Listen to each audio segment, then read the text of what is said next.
Ahmadis rose to prominence in the country, and the extremists sought to target our community to try and reinstate their vision of the country of being a Sharia-based system, or I should say their interpretation of Sharia, to the extent that in 1974 the Constitution of Pakistan declared us non-Muslim, and in 1984 General Zia declared it to be a criminal offence for Ahmadis to call themselves Muslim, in public or in private.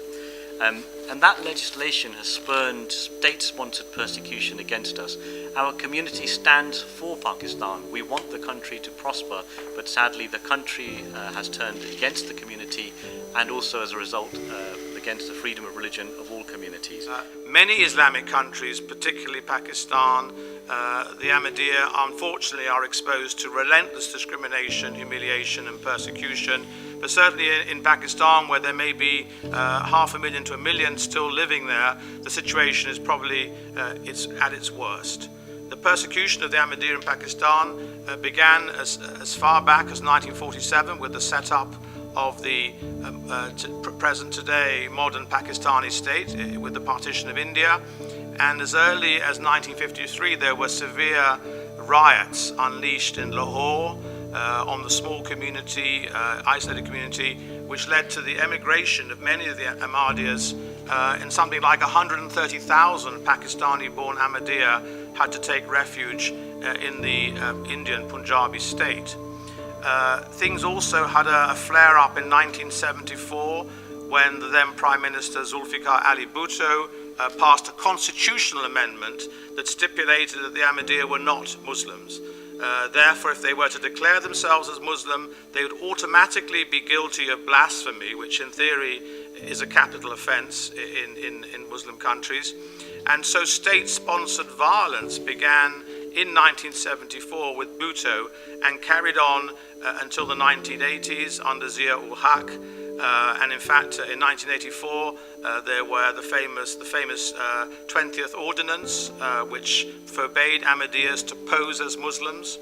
And many, in fact, that was when the worldwide headquarters moved to the United Kingdom from Pakistan. And in May 2010, the Ahmadiyya paid a particularly heavy price in blood with a double bombing of 2 of their mosques in Lahore, killing nearly 90 people. The penal code of blasphemy laws was changed by Zia in 1984, and it was made a law in 1986. Now this change of penal code, when you look at it, it directly targets Ahmadis. Of course, other minority religions in Pakistan are also affected by these blasphemy laws. Christians are affected, Hindus are affected, Shias are affected, others as well. But others are not particularly named in the blasphemy penal code as it was amended in 1984 and made a law in 1986. And you see, the citizens of a country, Ahmadis are the nationals, the citizens of Pakistan. Whatever their theological views, whatever their belief, whatever their faith, is not the concern, should not be the concern of the state. This is the right of every individual in every country to profess a faith or religion, whichever they choose to do so. But the responsibility of the state is that their fundamental basic civic rights and human rights are preserved and observed, and they are allowed to live a normal life. Now this is the problem in Pakistan. Ahmadis, because they were specifically targeted by the government in their various amendments and in their various enactments, the situation for Ahmadis has become absolutely intolerable. The Pakistani state conducts terrorist action both directly by its representatives, for example, through its law enforcing agency, and indirectly through the legal framework in place which discriminates against minorities and grants impunity to perpetrators of violence. For example, as you already heard, via the misuse of the blasphemy laws and more recently, a massive misuse of the anti-terror law. Here the Pakistani states also sponsored or conducts indirect state-sponsored terrorism through the active sponsorship to and judicial support of the perpetrators of anti-Ahmadiyya activities.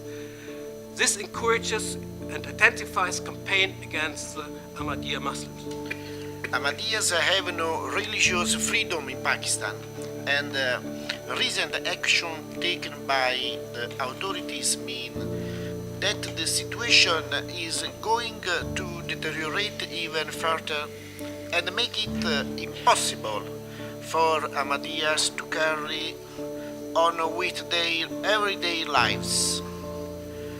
In the 44 years since Pakistan declared Ahmadiyyas non-Muslim, no politician has spoken openly in their support.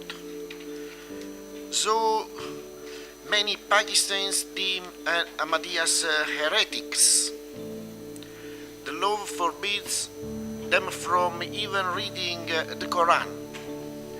In the past decade, around half of them have left Pakistan, stoning them to death, destroying their place of worship, barring them from politician right and keeping them under strict surveillance has in past few decades been annual occurrence in Pakistan.